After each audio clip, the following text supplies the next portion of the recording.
Welcome to McPlum, simple solutions served daily. In this video, I will show how to make French toast quick, full guide. Preheat a non-stick skillet to medium and whisk eggs with milk, salt, and vanilla. Dip thick bread slices briefly on both sides and let excess drip off. Cook 2 to 3 minutes per side until golden and set.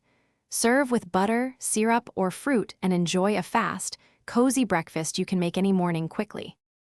Whisk together 3 large eggs, 3/4 cup milk, 1 tablespoon sugar, a pinch of salt, and a splash of vanilla for a balanced batter. Slice bread about 1 inch thick and prefer day-old brioche or challah for a custardy interior. Briefly soak each slice 10 to 15 seconds per side so it absorbs just enough mixture, then press lightly and transfer to a warmed skillet for even cook. Cook 2 or 3 slices at once in a wide non-stick skillet to speed breakfast without crowding the pan. Use medium heat to prevent burning and cover for a short period to trap warmth and finish the center faster. If making many servings, keep a low-temperature oven ready to hold finished slices while you cook the rest.